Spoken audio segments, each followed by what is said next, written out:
The Generals of the Yang Family, Chapter 19. You know those classic stories where the hero is just standing there on the battlefield? Right, surrounded by thousands of enemies. Yeah, it's that ultimate last stand setup. You're watching or reading it and you're thinking, okay, this is it. This is how they go down. A blaze of glory against impossible odds. Exactly. But today, we are looking at a story where the hero is not destroyed by the enemy army. He isn't outsmarted by a better strategist or even killed because he made some tactical mistake. He is destroyed by, well, by the guy who is supposed to be his boss. It's basically the ultimate nightmare scenario. Totally. We aren't talking about grand battlefield tactics today. We're talking about internal rot. Yeah. Betrayal from the absolute top down. Right. And if you're at all familiar with the legends of the Yang family generals, they're essentially the superheroes of Song Dynasty folklore. The invincible Yangs. Exactly. And usually the stories you hear about the Yang family, they focus on their incredible prowess against the Liao dynasty, the foreign invaders. Yeah.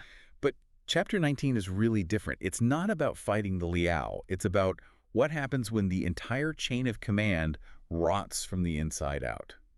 So our mission today is to walk through the absolute destruction of this family in just this one chapter. I mean, we're talking about the execution of the seventh son, the death of the famous father, General Yang Ye. The disappearance of the fifth son. Right, and the desperate survival of the sixth son. It's a lot. It really is a heavy chapter. It essentially marks the transition from the Yang family being this massive, dominant military clan to becoming a scattered, broken remnant. Okay, so let's set the scene for you. We are at the Guazhou camp. The Song army is stationed there, and they are led by the commander-in-chief, Pan Renmei. Keep that name in mind, Pan Renmei. He is 100% the villain of this piece. And the thing is, he isn't just a villain because he's fundamentally evil. He's a villain because he's incredibly petty. Yeah, that's the worst part. He holds this really deep, long-standing grudge against the Yang family. And right at this moment, the Yangs are in desperate trouble.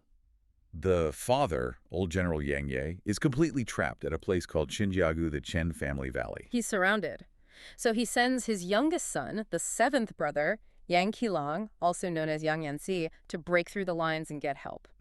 So picture this. Qilang rides through the enemy lines, somehow makes it to the main camp at Guazhou, and literally runs into Pan Renmei's tent. Just completely desperate. Yeah, he's crying, he's begging, he's saying, my father is trapped, send reinforcements right now, or he dies. Now, any rational commander, literally anyone doing their job, would say, okay, my best general is trapped, let's go save him. Obviously. But Pan Renmei just looks at this young man who is openly weeping for his father, and his reaction is just chilling. He basically taunts him. He says something like, you guys are supposed to be the invincible Yangs, right?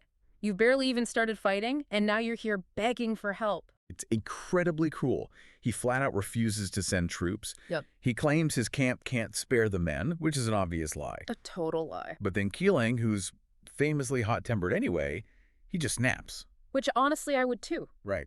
He calls Pan Renmei out right to his face. He basically says, if I survive this, you and I are done. We cannot exist under the same sky. And that threat is exactly what Pan Renmei was waiting for. Yeah. Because Pan holds the supreme command. The text explicitly says he has the power to kill and replace.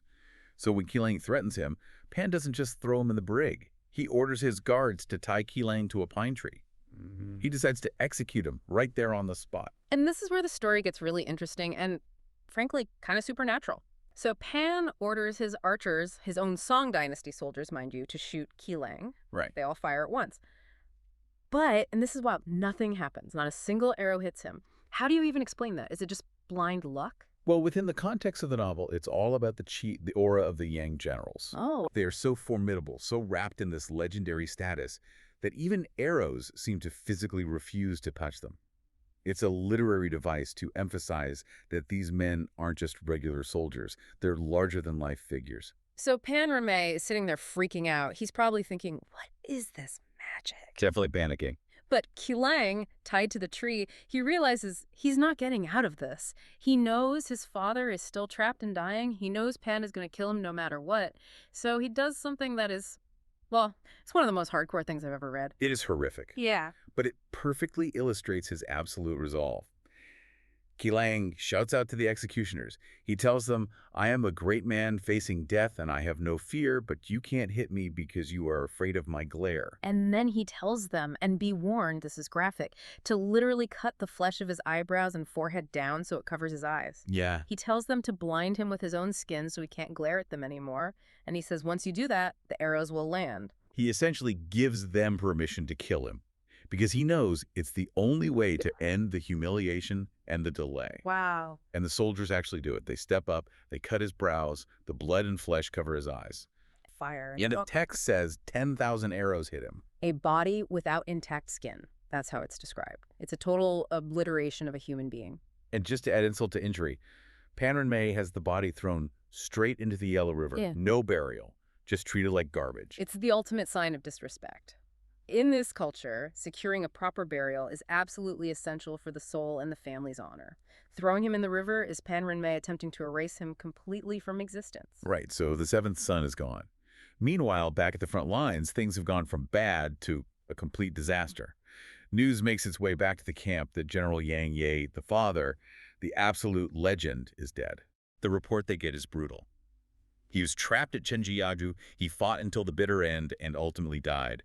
But worse, the enemy of the Liao severed his head and are now actively marching toward Pan Renmei's camp. Now, you'd think this would be the exact moment Pan Renmei steps up, right? His rival is dead. The enemy is literally marching on his position. It's time to defend the country. You would really think so.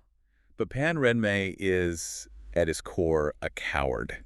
The moment he hears the Liao army is coming in with all this momentum, he just panics. He literally says the barbarian soldiers are too strong to resist. He orders an immediate retreat. But it's not a tactical retreat, is it? Not even close. It's a complete rout.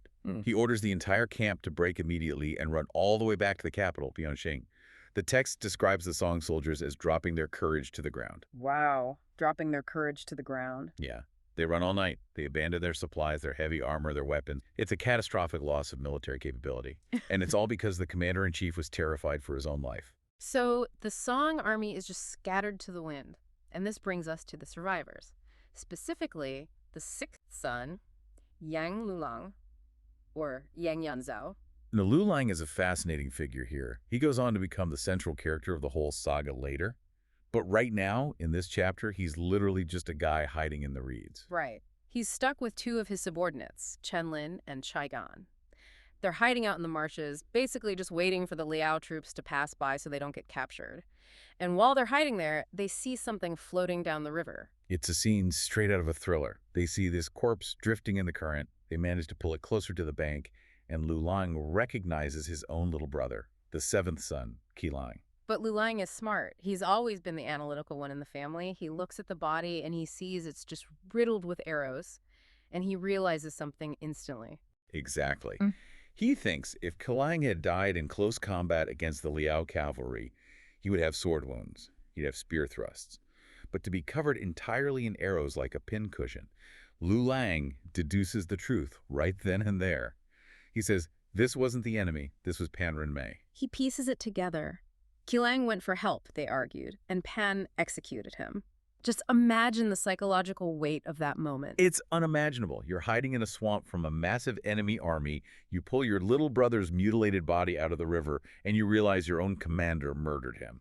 But Lu Lang doesn't completely break down. I mean, he mourns, he cries out to the heavens shore, but then he takes action. He's incredibly pragmatic. Yeah, they fish the body out and actually bury Qilang right there on the riverbank. And then Lu Lang makes a really intense choice. He looks at his two men, Chen and Chai, and says, you guys split up. Find your own way to safety. I'm going back alone. He has to know what happened to his father. He still has this tiny sliver of hope, or at least a desperate need for closure. He tells his men, if my father is still trapped, I need to get back to the capital and beg for reinforcements. But if he's dead... I need to avenge him. Exactly. So Lu Lang rides completely solo into the heart of the danger zone. Along the way, he runs into some woodcutters, and they tell him he's close to a place called Huyuan, the Barbarian Plain. And when he finally arrives there, what does he see? It's just a graveyard. He finds an expanse of unburied soldiers. Layers and layers of dead bodies. He stumbled onto the direct aftermath of the battle where his father fell. And he's physically searching through these bodies. The text actually mentions a specific landmark here, doesn't it? The Liling Stao. Yes. And that is highly symbolic. Lu Lang was a famous Han Dynasty general who was also forced into a tragic, doomed situation by court politics and a lack of reinforcements. So finding his father's body near that specific monument, it's a very deliberate literary nod to history repeating itself. That's a great detail. So he finds a body lying face down on the ground. But after such a brutal battle, how does he actually confirm it's his father? It comes down to a waist sash. Yeah. The text notes that Lu Lang spots a very specific cord or sash that his father always wore. That is such a stark human detail. It's not the grand armor or his face. Maybe those are completely ruined or gone. It's just a simple sash. Right. So he buries his father right there in the bloody sand. He actually has to use his own sword to dig the grave. And he marks the spot with a broken halberd. Just a shattered weapon for a fallen warrior. But he doesn't even get a moment to really grieve because just as he's finishing up and trying to leave, he gets ambushed.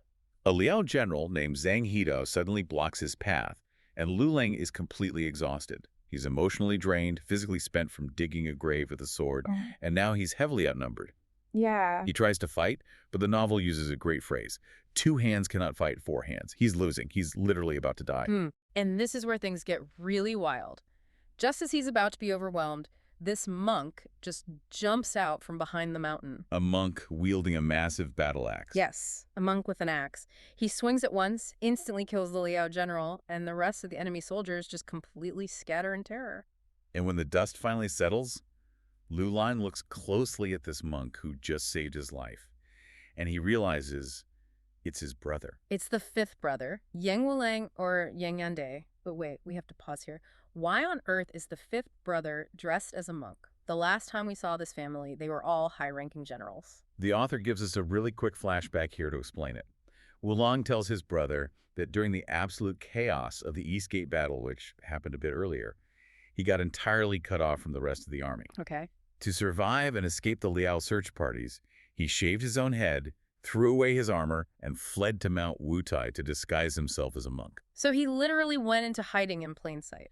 Exactly. He completely disconnected from the secular world. He tells Lu Lang, "I saw the killing aura rising in the sky over this valley and came down to check it out."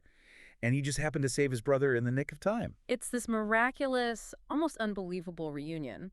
But you have this incredible contrast now.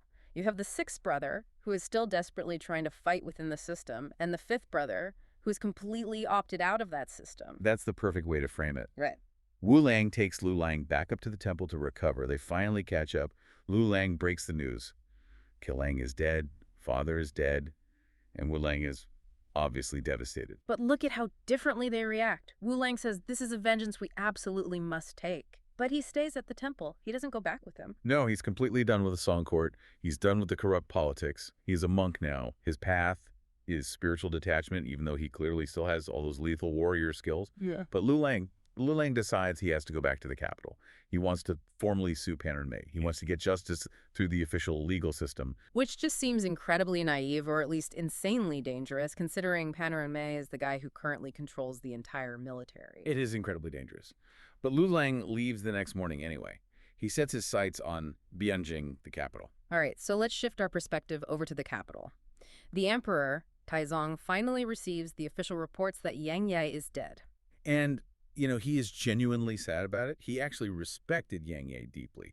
He publicly states, "I am deeply grieved by this loss." And this is where a character called the 8 Virtuous Prince Ba Wang steps in. I love this guy. He seems to be the only person at court with a working memory. He's the ultimate voice of reason. He steps up and reminds the emperor, "Hey, remember when Hu Yanzhao explicitly warned us about this? He told us Pan and Mei had a massive grudge against the Yang family. We were warned a disaster like this would happen." So the emperor finally puts 2 and 2 together and realizes, okay, maybe there was foul play here. He officially orders a royal investigation into exactly why the army lost so badly. But of course, news travels fast in the bureaucracy. Pan and Mei, who is presumably making his way back, or at least sending couriers, catches wind of this royal investigation. And he starts sweating. Oh, big time. He's sitting there with his main conspirator, Lu Yongqi, and they are doing the math. They know that if Yang Lu Lang actually makes it back to the capital and testifies before the emperor, they are completely finished. Right. Pan Renmei even says, if the emperor finds out the truth of what we did, my entire clan will be executed. So, instead of confessing, they decide to double down. Liu Yongqi gives him this advice. He says, we have to cut the grass and pull up the roots. Which is such a chilling, poetic metaphor for let's murder the very last witness. Precisely. They know Liu Lang has to cross the Yellow River to get back to the capital. There's really only one main ferry crossing. So Pan Renmei dispatches his own personal assassins, his so-called confidant soldiers, to wait at that exact ferry crossing. The scene shifts. On one hand, you have this righteous vengeance of a son trying to clear his father's name, but on the other hand, you have the fragility of a state that is so consumed by its own infighting that it doesn't even notice the wolf walking right through the front door. A wolf in very nice clothing, as we'll see. Yanzhao is the last man standing, more or less, and he is making his way back to the capital Bianjing. But he is not marching home as a hero. No, not at all. He's essentially a fugitive in his own country. Precisely. He is traveling completely alone, incognito. And the source material highlights his isolation immediately. He's terrified. Right. He's not even worried about the Liao army at this specific moment. He's worried about the breakdown of law and order within his own Song dynasty borders. Which brings us to the first major encounter in the text. So Yanzhao is moving through this dense forest. He's trying to stay off the main roads. And suddenly he hears a drum beat. And usually in these stories, a drum in the woods means exactly one thing: bandits. Yep, he gets intercepted. 20 guys just jump out of the trees, blocking his path and demanding a toll. It's your classic, your money or your life setup. But Yanzhao, despite being exhausted and defeated, is still a general. He looks at the leaders of this gang and he realizes something is very wrong. These are not career criminals. No, he recognizes them. He actually calls them out by name: Chenlin and Chai Gan. And this is such a telling detail at the state of the Song military right now. It's tragic, really. These men were his subordinates. They were soldiers under the Yang banner. But because of the defeat and the sheer chaos caused by Pan Renmei's betrayal, the army has completely scattered. They've been abandoned. Exactly. These guys haven't been paid. They have no orders. So they've turned to highway robbery literally just to eat. It is a total collapse of the command structure. But I love the reaction described in the text here, because the moment they realize it's Yanzhao, the whole bandit act just evaporates. It's instantaneous. They drop their weapons, they bow, and they address him as commander. It's a huge sign of respect. It really reinforces this recurring theme we see throughout the saga: the disconnect between the rank-and-file soldiers who are loyal and honorable and the high command, which is corrupt and self-serving. Right. These men are technically outlaws now, but they have way more integrity than the supreme commander. Oh, without a doubt. They immediately take him to their stronghold and treat him like royalty. And crucially, they give him some vital intel. Right, because Yanzhao tells them his plan. He says, I'm going to the capital to sue Pan Renmei for the death of my father. And the bandits basically look at him and say, sir, if you go the normal way, you are a dead man. Because Pan Renmei is not just sitting around waiting to be sued. No, he knows Yanzhao is a loose end. The bandits reveal that Pan Renmei has stationed assassins specifically at the Yellow River crossing. He locked down the choke point. Exactly. He has assassins waiting there just for Yanzhao. That is just terrifying. It shows that Pan Renmei is using the state's resources, soldiers, checkpoints, intelligence networks, all to protect himself from a personal lawsuit. It is a massive abuse of power, and it forces Yanzhao to change his strategy. He simply cannot take the main road. So what do the bandits do? They advise him to take a small, obscure path through a place called Xiangzhou to completely bypass the trap. They save his life, effectively. I mean, if he hadn't run into his old bandit friends, the story would have just ended at the river. It really would have. So Yanzhao heads toward Xiangzhou. And this is where the narrative pulls a meanwhile back at the ranch kind of move. We leave our hero and jump across the northern border to the enemy capital in the Liao kingdom. This perspective shift is so vital for this story. We finally see Empress Xiao. She has just received a victory report from her General Xiao Talon. But she isn't celebrating. Not at all. She's looking at the map and realizing that a military conquest of the Song dynasty, the Central Plains, is going to be a massive slog. She realizes that brute force just takes too long. She needs a shortcut. Exactly. She needs to rot the Song from the inside out. And enter the character who, in my opinion, absolutely steals this entire chapter, Wang Qin. Oh, Wang Qin. The source describes him as a eunuch official from Shuzhou. He's been serving the empress since he was young. But what's his deal? He doesn't seem like a warrior at all. He isn't a warrior. He is an intellectual. Wow. A pure strategist. and he proposes this plan of internal subversion. Spycraft. Total spycraft. He tells the Empress, look, the Song dynasty is full of talented people. Fighting them shield to shield is incredibly inefficient. So what's his grand idea? His idea is to disguise himself as a Southerner, infiltrate their government, and act as a mole. It's classic espionage. She basically says, I can do more damage with a whisper in the right ear than an army can do with 1,000 swords. And the brilliant part is he deeply understands the cultural weaknesses of the Song. Right, the whole Wen versus Wu dynamic. Precisely. The Song dynasty prioritized civil administration, the Wen over military power, the Wu. They were totally obsessed with bureaucracy and exams and literature. So Wang Qin knows that if he can just present himself as a learned scholar, he can literally walk right into the halls of power. He sees the back door and he's going to take it. The Empress absolutely loves the idea. She promises him a governorship over the Central Plains if he actually pulls it off. So Wang Qin packs his bags, puts on a disguise, and heads to wait for it, Shangzhou. The exact same place Yanzhao is heading. It's perfect pacing. You have the patriot trying to sneak back in to save his country and the spy sneaking in to destroy it, both converging on this one tiny border town. Which sets up the incredible scene at the Green Rug Pavilion.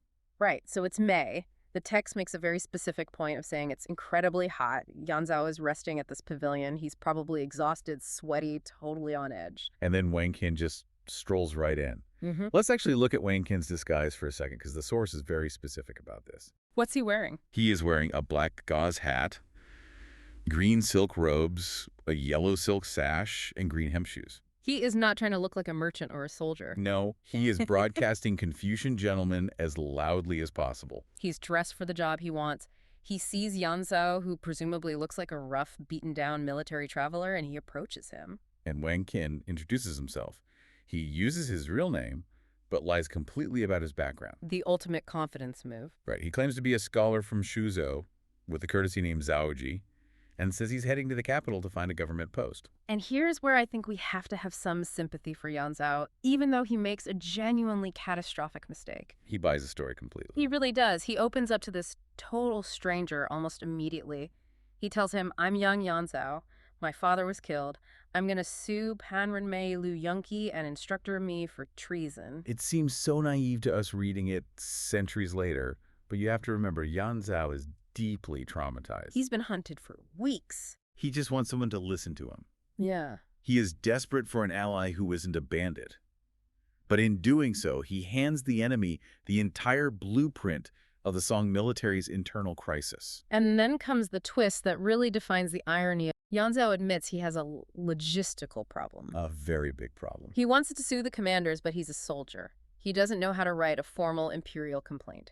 A Yuzhuang. This is a massive barrier in the Song dynasty. The legal system was incredibly formal. You couldn't just walk in and shout your grievance at a judge. You needed paperwork. Not just any paperwork. Yeah. You needed a written document that followed very strict poetic and rhetorical rules.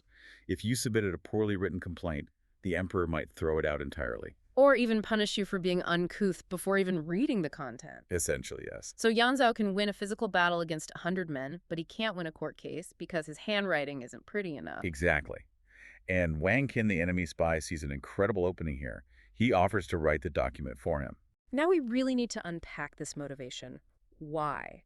Why would the Liao spy help the Song general take down the Song supreme commander? On the surface, that just makes zero sense. It makes perfect sense if you think like a saboteur. Wang Qin's ultimate goal is to weaken the Song state. If Yanzhao succeeds in his lawsuit, what actually happens? Panrenmei, the top general, gets executed or fired. Right, the military leadership is completely decapitated. Factions start fighting each other. The army falls into total disarray. So by helping Yanzhao, he's actually serving the Liao invasion force. Chaos is a ladder, right? Exactly. It's asymmetrical warfare at its finest. He realizes that a Song civil war, whether it's political or actual, is much better for his empress than a unified Song army. Plus, by helping Yanzhao, he gains the trust of the famous Yang family. He gets a powerful friend at court before he even arrives in the capital. It's brilliant. It's evil, but it's brilliant. So he sits down and writes this legal brief. And the source says it's absolutely amazing. It's described as sharp as a blade. It's emotional, it's persuasive, and rhetorically perfect. Yanzhao reads it and is just flooded with relief. He thinks this is it. This is exactly what I needed to clear my family's name. He ends up drinking with the guy. They bond over wine right there in the pavilion. Yanzhao is literally toasting the man who plans to dismantle his country. They even agree to meet up in the capital later. Yanzhao takes the document, this weapon forged by the enemy, and rushes toward Bianjing. But while all this wonderful camaraderie is happening, Pan Renmei is still making moves. The villain never sleeps. No, he doesn't. Yeah. His spies tell him Yanzhao actually survived the river crossing and is coming with a lawsuit. Pan Renmei is terrified. So he consults his crony Lu Zhengqi. And Liu Zhongqi gives him the advice that basically defines corrupt bureaucracy. Strike first. He who strikes first controls the narrative. Exactly. They decide to gaslight the emperor. They send a petition accusing the dead father Yang Ye and Yanzhao of recklessness, greed, and this is the part that makes my blood boil desertion. They claim the victims are actually the traitors. It's a race against time. If Pan Renmei's lies take root in the emperor's mind before Yanzhao arrives, Yanzhao will be executed the moment he steps into the palace. So Yanzhao finally gets to the capital. He knows he can't just walk through the front door because of Pan Renmei's massive influence. He has to do something drastic. Right, he intercepts the carriage of the seventh prince, Prince Yuan-Khan. This is known as blocking the imperial chariot, and it is incredibly dangerous. The guards rush forward to bind him. But the prince stops them. The prince is one of the genuine good guys in the saga. He sees a desperate man and decides to hear the grievance out. Yanzhao hands him the complaint, the one written by the spy Wang Qin. And this moment right here is a scathing critique of the Song court culture. The prince reads the document. He sees the horrific accusations of murder and treason. But what is his immediate reaction? What does he comment on first? The writing style. Yes. He's completely blown away by the rhetoric. He says the person who wrote this has the talent to rule the world. He is more impressed by the calligraphy and the vocabulary than he is horrified by the death of his own generals. It is mind-blowing. It completely validates Wang Qin's entire strategy. He knew that if he made it sound smart enough, the actual content almost wouldn't matter. And Yanzhao, being the honest soldier he is, gives credit where it's due. He says, I didn't write this. I met a scholar named Wang Qin on the road. He wrote it for me.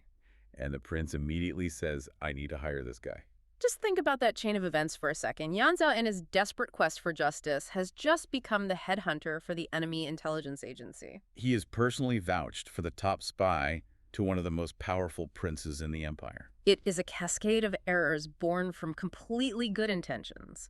Yanzhao hands the prince a loaded gun and tells him it's a gift. The prince is so taken by the sheer talent that he sends men to the Dragon Spring Inn to recruit Wang Qin immediately. Meanwhile, the prince realizes the legal case itself is a giant hot potato. He can't just fix this quietly. Pan Renmei is far too powerful. He's the supreme commander and the emperor's father-in-law. So the prince advises Yanzhao to take the nuclear option. The Dengguan drum. The drum of grievances. It was a very real institution. It's a massive drum placed outside the palace gate. If a commoner or an official had a severe grievance that was being ignored by the regular courts, they could beat the drum. It signaled the emperor directly. It wasn't something you ever did lightly. No, it was a capital risk. By beating the drum, you were forcing an imperial audience.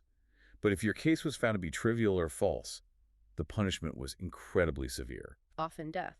But it was the absolute only way to bypass Pan Renmei's blockade of information. So that is exactly where the excerpt leaves us.